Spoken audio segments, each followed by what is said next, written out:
What is going on, gunfighters? Welcome back to Gunfighter Life. You may enjoy this episode if you've been listening for any length of time. This will harken back to the old days when I would just talk into an iPhone and upload it, as I am on a long road trip from the Pacific Northwest to Boise. By God's grace, we'll be there sometime tonight. Anyway, it's a long trip, and I didn't want to not get you guys content. So I'm going to talk off the cuff on this episode. This episode is going to be either entitled Stranger Guns or Stranger Things in Guns. I don't have a TV, but even I am familiar with the show Stranger Things. I know that it exists. So this is going to be Stranger Things in Guns or just Stranger Guns. You can probably deduce from the title what the show is going to be about. Just things that are different than, your Glock 19 or your traditional bolt-action hunting rifle or things like that. Some are going to be quite good and some are going to be quite bad. That's not really the idea. The idea is just things outside the norm.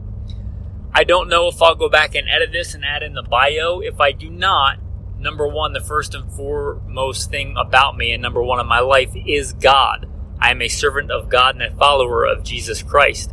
I've been blessed to do many other things, but that is numero uno.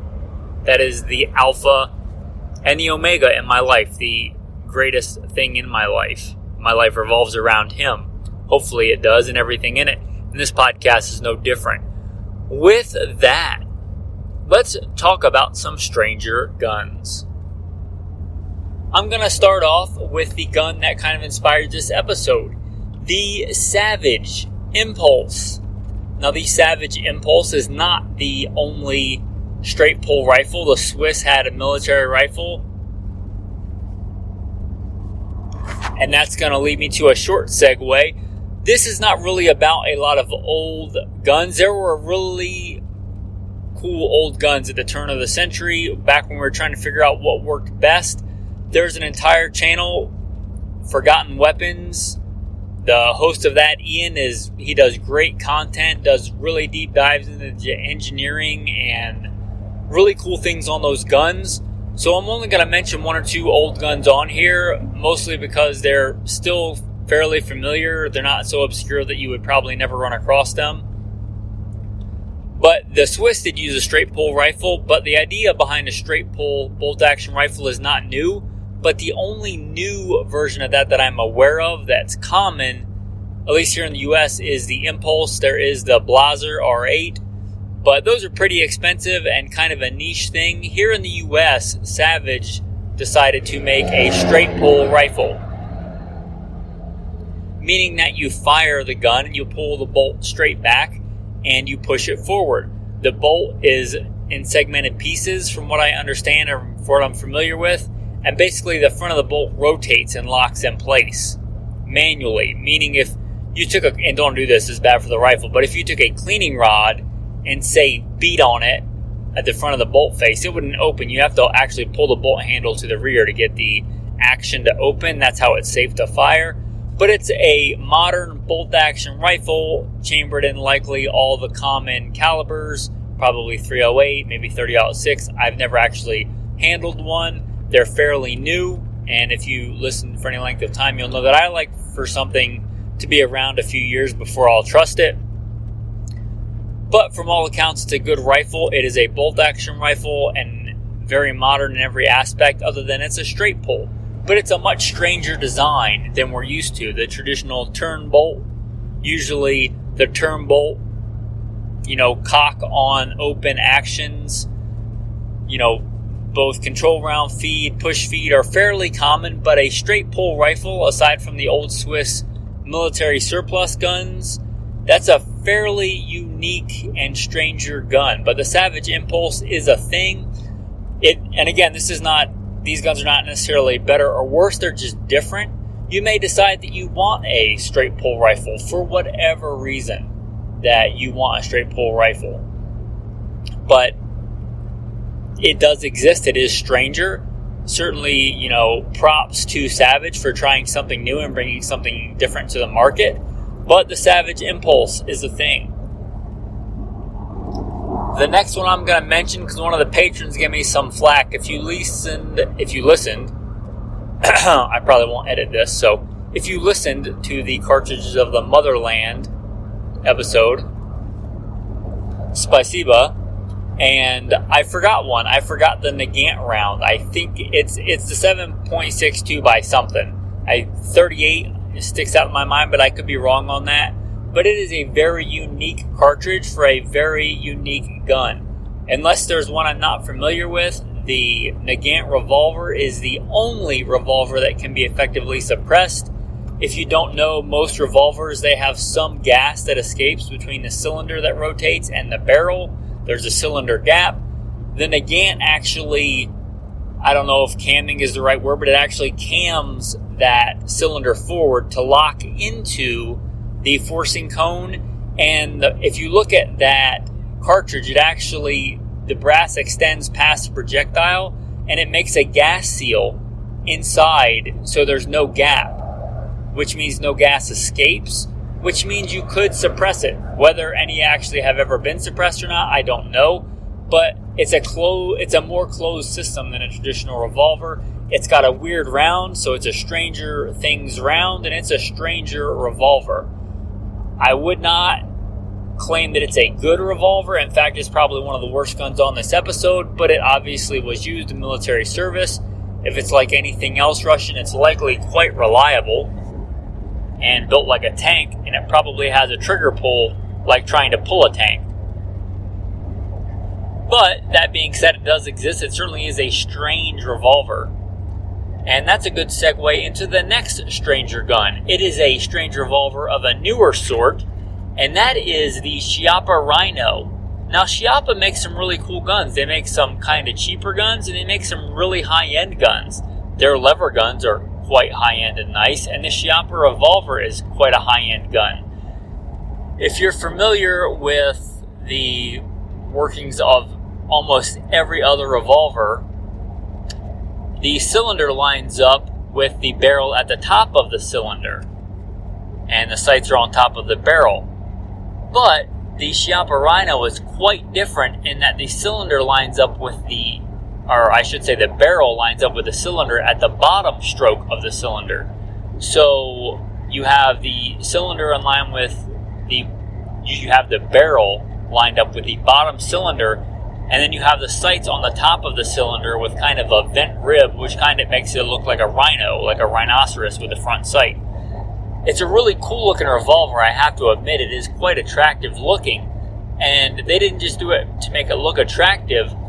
If you don't know, if you're not familiar with the mechanics of shooting, the lower you can get the bore axis and the recoil impulse to the center of your hand, the less the muzzle should rise in theory. So this is not only cool looking, it actually lowers the center of the bore more in line with your hand, which in theory should give you faster follow-up shots.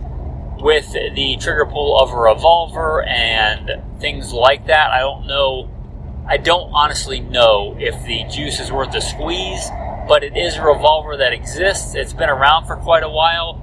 They kind of have a following. People that like them tend to like them. They certainly haven't taken the market by storm, but they're still made. Whether they're made more for the look of the thing or for the functionality of the thing or both, I'm not really sure. I don't have any first-hand experience. I'm not a gun collector. It's called gunfighter life, but it is a Stranger gun for sure. And by all accounts, they're made quite well. Another really cool handgun, and this is not by any means obsolete, is the Px4 series by Beretta, the Px4 Storm. In fact, I believe it has NATO contracts. It is used in real-world, gunfighting applications. So it's not like some weird niche gun like some of the other ones we're talking about. It is actually a used and issued sidearm. The Px4 Storm, and that series of handgun is unique in that almost all modern handgun iterations have a simple locking hood on the top of the barrel that locks up with the slide. It's cheap to manufacture. It's what Glock and most modern handguns use. But the Px4 Storm does not use that system. It has a rotating barrel system. It has like a locking lug that rotates. It may have 2 locking lugs. I'm not actually sure. They are good guns, but I can't remember off the top of my head if it has one or more than one locking lugs on the bolt. But the actual barrel, which is kind of the bolt and the barrel put together, rotates and locks into the slide instead of locking on the top of the barrel hood. I think this may have some actual inherent mechanical advantages, and that you're not dropping that barrel and giving such a steep angle as soon as the gun starts to move the slide back. It, in theory, at least in my head, should be a more accurate system. And that's going to depend a lot on machining and how well it's made. If it's made like almost anything else Beretta makes, it's quite well made with really good tolerances. But the Px4 Storm, I think it's kind of a forgotten gun on today's market, but not because it's not a good gun. It is a good gun, and again, it's got some serious use behind it, and I've never heard any complaints about it. So it is, by all accounts, a good gun. It just has a far different operating system than we're used to. But a stranger gun, for sure, the Px4 Storm. I should do a quick caveat. Their super subcompact one just has the traditional locking system, but the compact and the full size, I believe they all have that tilting barrel system, which is pretty cool. The next one is one of the guns that I actually own, is a Thompson Center Contender. This is a handgun, or it could be a long gun, but it's more of a system, and it's a simple single shot break open, much like a single shot break open shotgun, but it's a handgun, or it could be a long gun, but it's a handgun, and it's made to such tight tolerances you can change out the calibers. Now I only have one caliber for it. I have it in .22 long rifle. I wanted one ever since I was a kid, and I actually use mine from a lot of times when I'm doing my accuracy standard with a handgun with iron sights. It also forces me to slow down so I don't get frustrated and dump a bunch of rounds when I'm working on the fundamentals. But it's a break open single shot pistol or rifle or shotgun, depending on what caliber you put on it. And it's a really cool gun. You know, there's not a lot of break open single shot handguns on the market in particular. You can get it in anything from .22 long rifle to 45-70. I don't know that I want to shoot one of those handguns in 45-70, but I think they did make them. But the Thompson Center Contender is not only a beautiful and elegant gun, it is quite accurate, and you can have all kinds of different calibers you normally couldn't have in a pistol, like 30-30 or 45-70, or all kinds of, I don't even know how many calibers they made it for, but they made all kinds of different calibers for this gun. So, going back to these strange revolvers, there is another one. I guess two, and that would be the Tourist Judge and the Smith & Wesson Governor. There was one predecessor to these, I believe the Thunder 5. I may have been the first one. I know it was earlier than this. I've never seen one or held one in person. But the Tourist Judge kind of made these things semi-mainstream. The Tourist Judge, if you don't know, is a revolver that fires 45 long Colt and also 410 shotgun shells. That's what makes it stranger, is that it fires shotgun shells. And that's pretty unique that a handgun will fire 410 shotgun shells. It gives you a lot of flexibility, a lot of versatility in what you can do. Like anything else that tries to do a lot of different things, a lot of times it won't do any one thing really well. Yeah, you can fire birdshot with it, but it's nowhere near as effective as firing birdshot out of a actual 410 shotgun. You can fire 45 long Colt with it, but I don't know that it's as accurate or as good as firing 45 long Colt out of that as out of a purpose-built 45 long Colt revolver. So it does a few different things. Whether it does anything well, I'll let you be the judge on that. The point of this podcast is not to judge whether the gun is effective or not. It's simply to point out that it is a strange gun. The judge and the Smith & Wesson governor, the big difference between the two, well, one's made by Smith & Wesson, so it's American-made, where Taurus is made in Brazil. Also, the Smith & Wesson governor is a 6-shot, and it will fire also 45 auto, whereas the judge is not supposed to be able to fire that. You might be able to get it to work, but the Smith & Wesson is 6 shots, and it's designed to actually shoot 45 ACP. So you get another level of versatility there. I have fired a Taurus Judge. I can't say that it was a particularly pleasant experience, but they do exist. They are a thing, and they may have some certain niche applications, and they certainly are strange. The next one, and I'm not going to count all the 5.7s, although they are quite strange if you talk about them in a handgun, because they're kind of a, well, not they kind of are, they were originally designed as a PDW or more of a rifle round that's put in a pistol. The 5.7 is quite unique in and of itself as a cartridge, and I just did an episode on the 5.7 if you want to hear all about that cartridge. But the cartridge itself is unique, but they make 5.7 uppers that take the same PS90 mags, which the magazines themselves are strangers. So you have a strange cartridge and a strange magazine that rotates the round when it feeds it. And they make strange AR uppers, and I forget who makes them, but there are uppers that shoot 5.7 that feed from the top and eject out the bottom. So you have a strange cartridge and a strange magazine that functions in a strange way.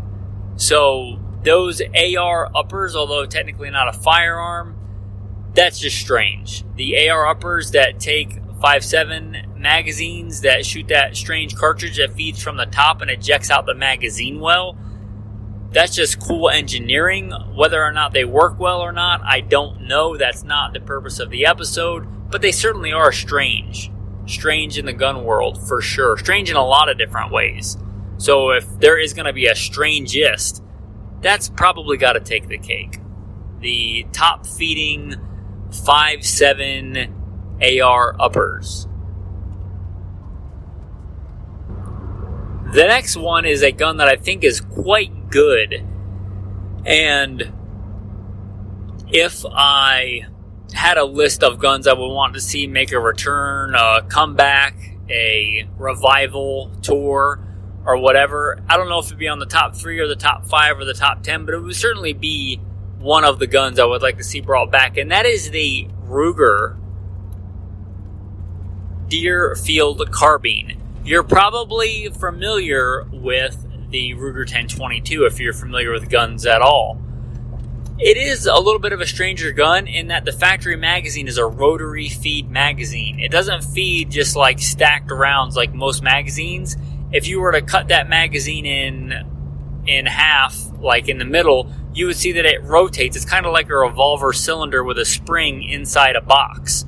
It's quite unique in that aspect, but the 1022 is probably by far the most popular 22, so I wouldn't call that strange. But what if you took that whole system, that whole kind of fit and feel, and a light handy carbine, and you beefed it up to 44 Magnum? Well, that's the Ruger Deerfield Carbine. It is a fantastic gun. I don't own one. I've never owned one. I would really like to own one, but I think they're kind of collectible, and I know that if I had it, I would probably use it and hunt hard with it and beat the crap out of it. So it might not be the right gun for me. If they came out with a new one that wasn't like a highly collectible antique gun, I might want one if I was in the position to buy more guns. But it is just a cool gun. A Ruger 1022 beefed up to 44 Magnum. How cool is that? Like, I would love to see that come back. I would also like to see it reiterated because it's a rotary magazine. You don't have to worry about rim lock, which, if you don't know, is can be a problem with feeding rimmed cartridges out of a traditional magazine. But if they came back out with it, I would love to see it come out in a 357 Magnum. I just think that would be awesome. A light, handy, semi-automatic hunting carbine in 357 and 44 mag, that would be awesome. But the Ruger Deerfield carbine was a thing. It did exist. They still do exist, and they are rare, but they're not like the colloquial rare hen's teeth that you hear about. Like, they're not super rare. Just like the Negant Revolver, it's an old, more obscure gun, but they were so cheap for so long, you still might find them kicking around and for not a lot of money. The Ruger Deerfield carbines are rare, but they're not crazy rare. They're not so rare that you would never come across one at a gun show. They are a thing, and they're not so rare that people don't still like them and hunt with them. You know, they're not like a Mauser K98 sniper rifle. Like, they're not that rare and that value or coveted. So they are a cool gun. They are probably, again, on the top list of guns I would like to see make a comeback, make a return. They are super cool and super practical for hunting in a lot of dense woods situations, which a lot of people want a gun that will shoot, you'd be able to hunt deer at 500 yards. Most people don't ever have a situation where they can, especially east of the Mississippi, legally hunt a deer that far, because there's not a lot of public land where you can see and hunt that far back east of the Mississippi, where most people live. In dense cover and things like that, the Deerfield carbine, that's a cool gun, and pretty practical and pretty handy. Quick caveat, if you want something similar to that, that's, I believe, still available, Ruger does make a bolt-action version of that, the 7744 and the 77357, and I believe those do use that more unique rotary magazine, but they're bolt-action guns that fire the 44 mag and the 357 mag. Super light, handy carbines, be a great, youth kind of carbine gun in a bolt action, but in a revolver cartridge. A lot of cool factor there, and I don't know if I would consider that a stranger gun, but if you want the Deerfield carbine, but in a more obtainable gun, you may look to those. They do exist, and they are pretty cool. Again, that's the Ruger 7744 and the 77357. I do believe they're even available in stainless, which makes them even cooler to me, as I like stainless a lot. The next gun we're going to talk about is perhaps the most utilitarian gun on the list, especially for hunting guns, and that is going to be the Remington 760. Now, pump-action guns are certainly not unique or strange at all, but pump-action rifles in full-power hunting cartridges are quite unique. The 760 is that. Picture if you transformed the Remington 870 into a center-fire, high-powered rifle. That would be the Remington 760. I believe at first they were 76, and then the 760, and then the 7600. Any of those iterations. But they are really cool guns, and they're strange in the fact that they are like a full power. I believe 30-06 is probably the most common. 270s maybe the second most common chambering for those rifles. But a full power, long range, center fire hunting caliber in a pump action gun. And they're quite useful and quite handy. Some states do not allow you to hunt with a semi-automatic gun. So for that, if you want a fast follow-up shot gun, the 760 might be your best option. I had a listener reach out to me from Australia. I'm very humbled that anybody listens, let alone people from Australia, because I am quite aware that most of the guns we talk about, sadly, are probably not legal in Australia. However, I believe he had a 760 and was talking about getting a Savage Impulse, and I believe he did eventually get a Savage Impulse because semi-automatics are not legal, not only for hunting. I don't even know if they're allowed to own guns to defend themselves and their family against enemies, foreign and domestic. So for them, the 760 pump might be the most practical, or a Savage Impulse, which is where we started. Which is a good way to wrap up the episode. The start and the finish right there. But quite unique and stranger things in guns. I hope you enjoyed this episode of just kind of lighthearted gun banter. A lot of times we talk about more philosophical and training aspects and deeper and sometimes darker aspects of defense and gunfighting. But today, just a lighthearted chat about some strange guns. Hopefully you enjoyed it. If you like this kind of chat and you want more and more of a deep dive, I hope you'll consider becoming a patron. I hope you'll consider going to goodshepherdtraining.com. There's some free content on there as well. You can go to goodshepherdtraining.com and just click the Patreon link. There are some videos on there that are visible to everybody, not just patrons. So you might want to consider checking that out. Either way, I am humbled and blessed that you listen. I hope this podcast is a blessing to you, even more than it is a blessing to me.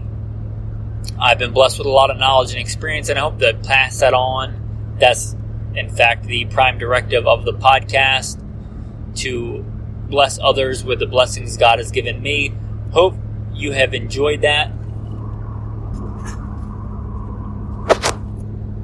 Trust in the Lord with all your heart and lean not on your own understanding. That is Proverbs 3. That is your tactical verse of the day. Trust in the Lord with all your heart and lean not on your own understanding. Anyway, I hope that you have enjoyed this episode. I don't know whether I'll edit it at all. I'll have to splice it together as I recorded it in 2 parts. But I may just upload it, splice them together and upload it. Hopefully you'll forgive and maybe even enjoy the podcast the way it used to be done, uploading on the iPhone and just putting it out there. And if not, if you really don't enjoy it, hopefully it'll make you appreciate how far the podcast has come as far as quality goes and audio quality. And that is a blessing from God and the support of viewers like you. So again, another call to become a patron if you feel called to do that. Anyway, thanks for listening and have a blessed day.